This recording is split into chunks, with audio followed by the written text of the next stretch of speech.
We are on day 6, session number 1 of reading the Bible through 3 times per year.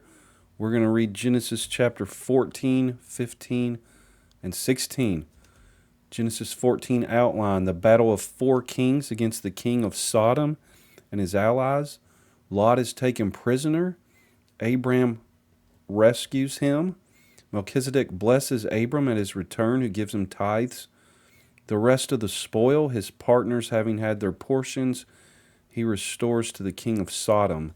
Genesis 14, verse 1, And it came to pass in the days of Amraphel, king of Shinar, Arioch, king of Elasar, Chedorlaomer, king of Elam, and Tidal, king of nations, that these made war with Bera, king of Sodom, and with Birsha, king of Gomorrah, Shinab, king of Admah, and Shemeber, king of Zeboim, and the king of Bela, which is Zoar.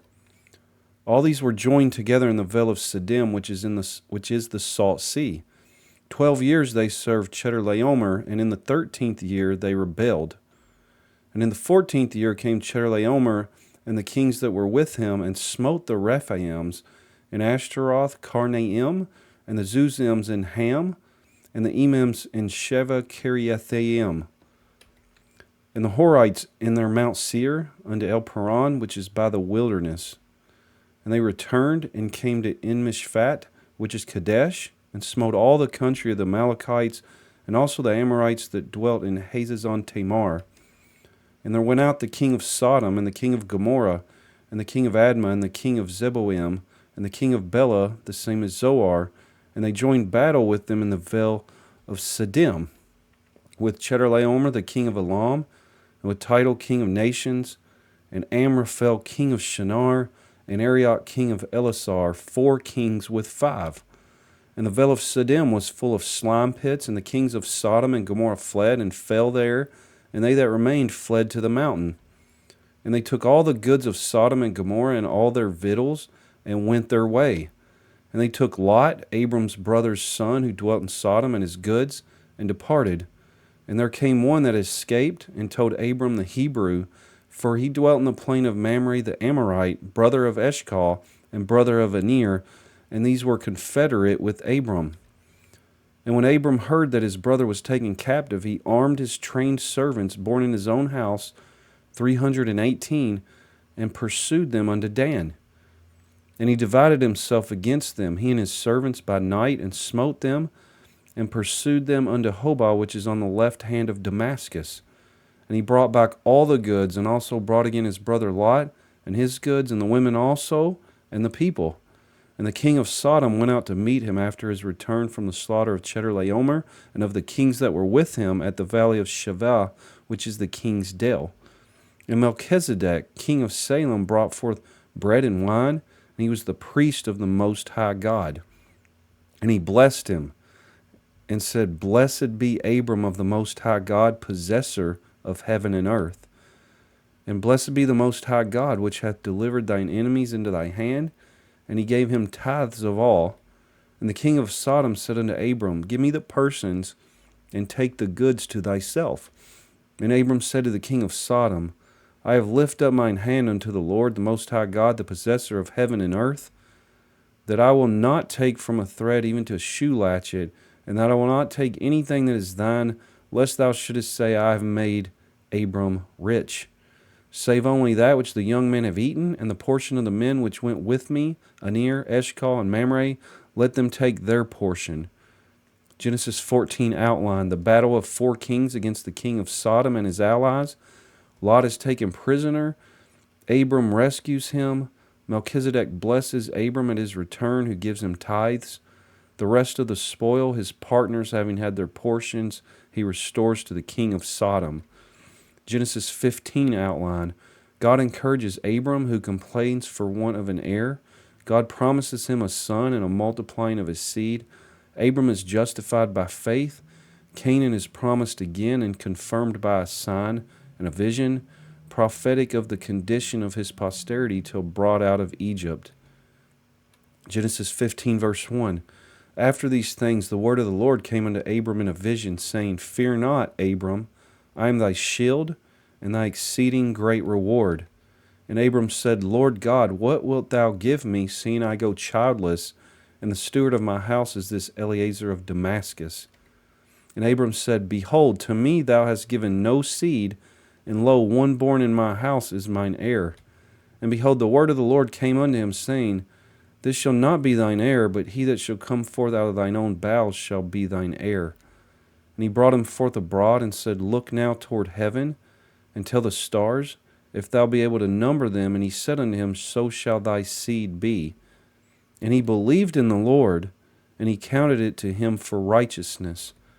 And he said unto him, I am the Lord that brought thee out of Ur of the Chaldees, to give thee this land to inherit it. And he said, Lord God, whereby shall I know that I shall inherit it? And he said unto him, Take me an heifer of 3 years old, and a she-goat of 3 years old, and a ram of 3 years old, and a turtle dove, and a young pigeon. And he took unto him all these, and divided them in the midst, and laid each piece one against another, but the birds divided he not. And when the fowls came down upon the carcasses, Abram drove them away. And when the sun was going down, a deep sleep fell upon Abram, and lo, an horror of great darkness fell upon him. And he said unto Abram, Know of a surety that thy seed shall be a stranger in a land that is not theirs, and shall serve them, and they shall afflict them 400 years. And also that nation whom they shall serve will I judge, and afterwards shall they come out with great substance. And thou shalt go to thy fathers in peace, thou shalt be buried in a good old age. But in the 4th generation they shall come hither again, for the iniquity of the Amorites is not yet full. And it came to pass that when the sun went down, and it was dark, behold, a smoking furnace, and a burning lamp that passed between those pieces. In the same day the Lord made a covenant with Abram, saying, Unto thy seed have I given this land, from the river of Egypt unto the great river, the river Euphrates.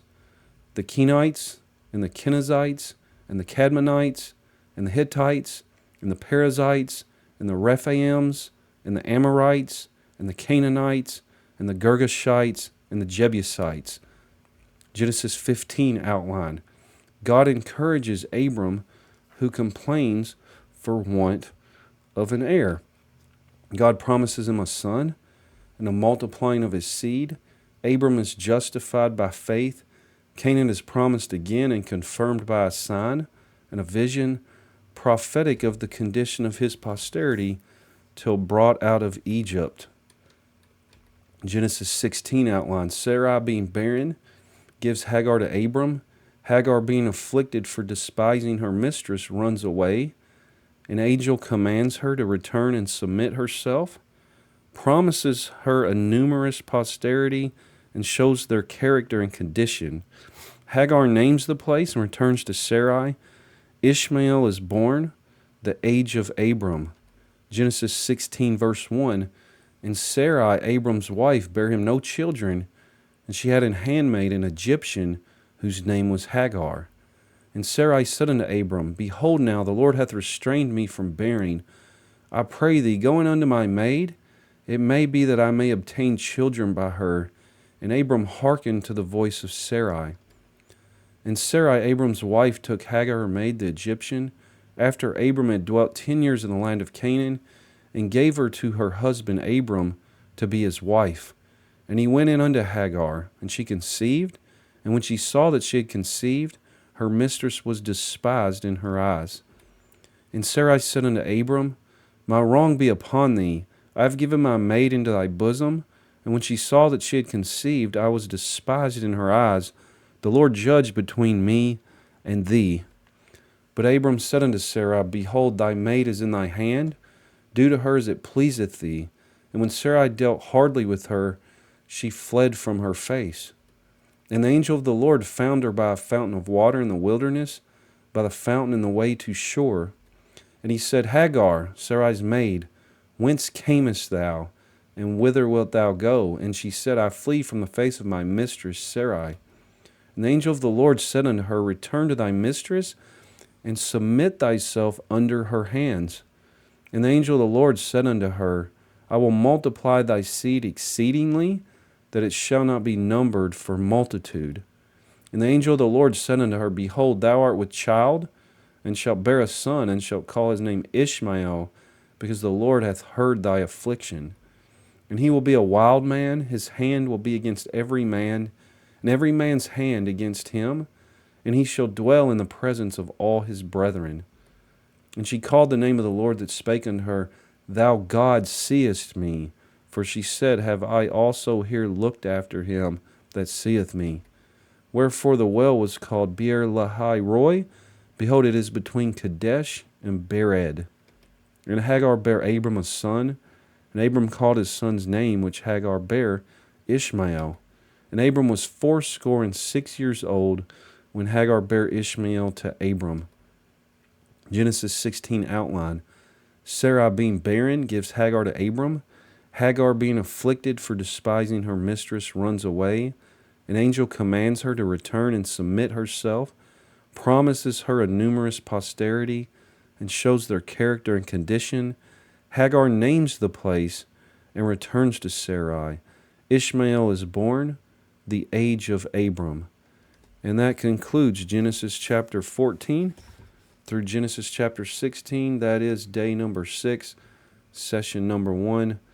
Thank you. Have a great day. God bless you.